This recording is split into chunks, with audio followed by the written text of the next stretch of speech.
आज आम्ही प्रभाग क्रमांक 17 मधून विलासपूर गोळीबार मैदान इथून सर्व पुरुष वर्ग आणि महिला वर्ग कमी वेळामध्ये मला वाटतं 100-150 जण आम्ही एकत्र आलो आहे।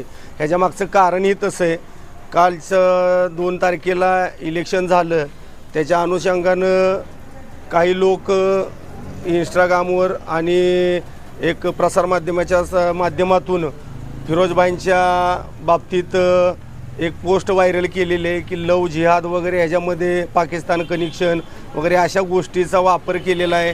परत ते सांगितलं जातं आहे की गाडी त्यांची झाली आहे, ट्रक आला आणि त्यांनी मुलगा उडवला त्यांच्याच कार्यकर्त्याने। पण आम्ही आत्ता साहेबांना भेटून आलो, साहेबांनी सांगितलं मी तो कोरेगावमधला ट्रक आहे, त्याचा याचा काही संबंध नाही। म्हणजे जे काय चाललं आहे ते फक्त दोन्ही जाती तेढ निर्माण करण्याचा हा एक प्रकार आहे। आणि आता गेले 25 वर्ष आम्ही बाहेरच्या सहवासात आहे। विलासपूर गोळीबार मैदानामधून ते एक प्रतिनिधित्व करत होते आत्ता, आणि आत्ता नुकत्याच झालेल्या इलेक्शनमध्ये ते उभे राहिले होते।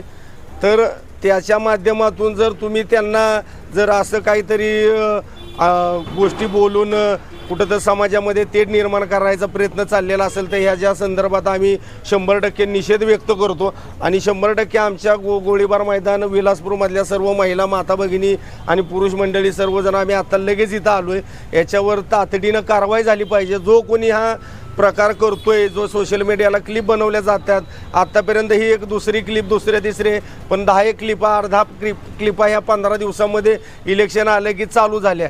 तुम्ही जर करायचे तर बाबा भाई कुठलं काम करत नाहीत, मतभेद बाबा चला इलेक्शनच्या माध्यमातून दावे प्रतिदावे होत असतात की बाबा ह्या कामाच्या माध्यमातून त्या कामाच्या माध्यमातून या गोष्टी ठीक आहे, पण तुम्ही आज जातीय तेढ निर्माण कशासाठी करताय?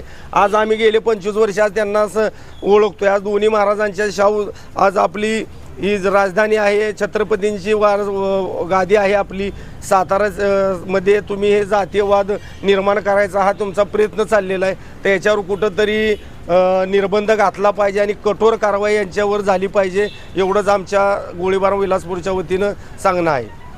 रिपीट मारू नका, इकडे आहे की बोला। फिरोजभाई हे गेले 4-5 वर्ष झालं कोरोना काळापासून आज समाजकार्य करतात। या समाजकार्य करत असताना देखील आज तिथे एवढा मोठा हिंदू समाज आहे, परंतु कोणालाही वाटलं नाही की शिवजयंती मोठ्या प्रमाणात साजरी करावी। ती फिरोजभाईंनी एवढ्या मोठ्या प्रमाणात गेले 3-4 वर्ष शिवजयंती साजरी करतात। जो माणूस शिवजयंती साजरी करतो तो माणूस असलं कृत्य करूच शकत नाही।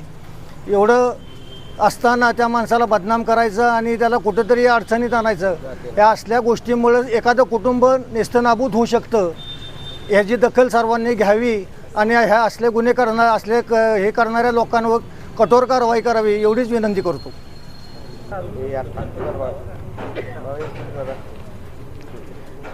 नमस्कार। आत्ता येऊ घातलेल्या 2025च्या नगरपालिका निवडणुकीमध्ये आपले वॉर्ड क्रमांक 17 मधले फिरोजभाई पठाण आणि पूनम निकम ह्या उभ्या राहिल्या होत्या। मतदारसंघ हा सातारा जिल्ह्यातला तसा फार मोठा आहे आणि सगळ्या जिल्ह्याचं लक्ष ह्या सातारा जिल्ह्यातलं लक्ष सगळं विलासपूरकडे आहे। आणि आमचे फिरोजभाई म्हणजे हे गेले 20 ते 25 वर्ष झाले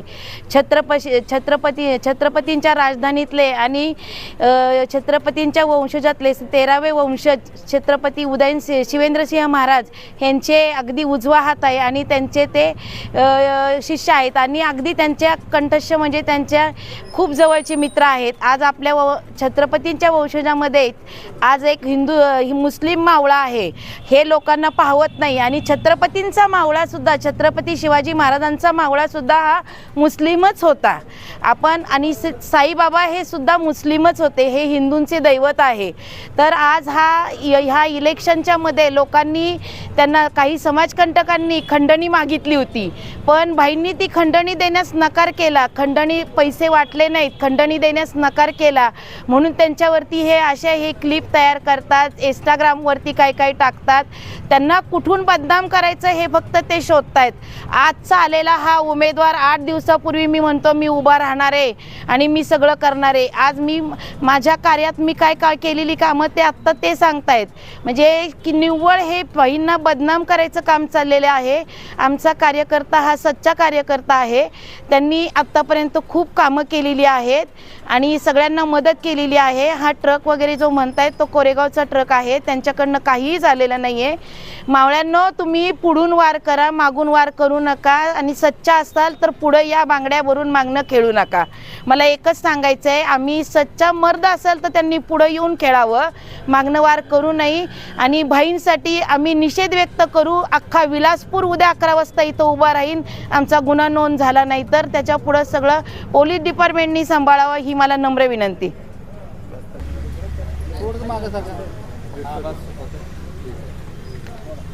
जय श्रीराम.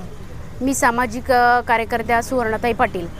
आज जे जाती धर्मात तेढ निर्माण करायचं काम झालं आहे, हिंदू आणि मुस्लिम हे असं म्हणून जे काही कृत्य करताय तुम्ही, हे कुठंतरी चुकीचं आहे आणि त्याला समाजात गालबोट लागेल व जाती धर्मात तेढ निर्माण होईल असं कुणी वागू नये.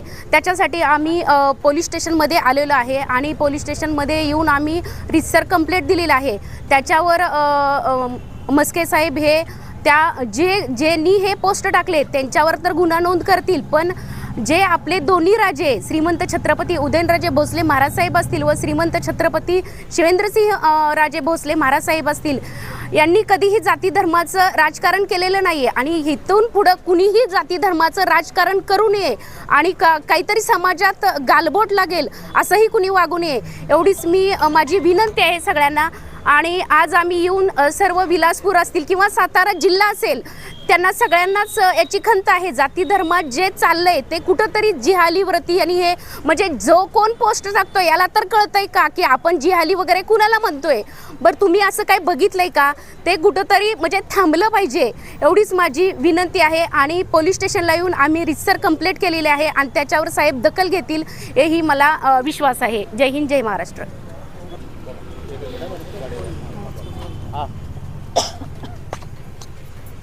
खरं सांगायचं तर 4 वर्ष झालं मी फिरोजबाईंच्या बरोबर आहे. हा व्यक्ती खरंच खूप वेगळा आहे. म्हणजे सगळ्या लेडीजना कोणाला आई म्हणणार, कोणाला ताई म्हणणार, तो माणूस असा कधीच करू शकणार नाही आहे.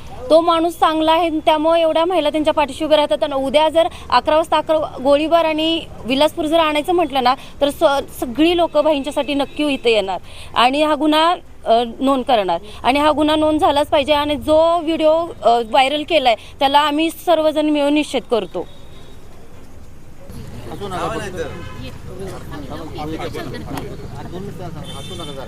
नाही असले बायकी चाळी करण्यापेक्षा ना समोर येऊन वार करावा, मला तर असं वाटते.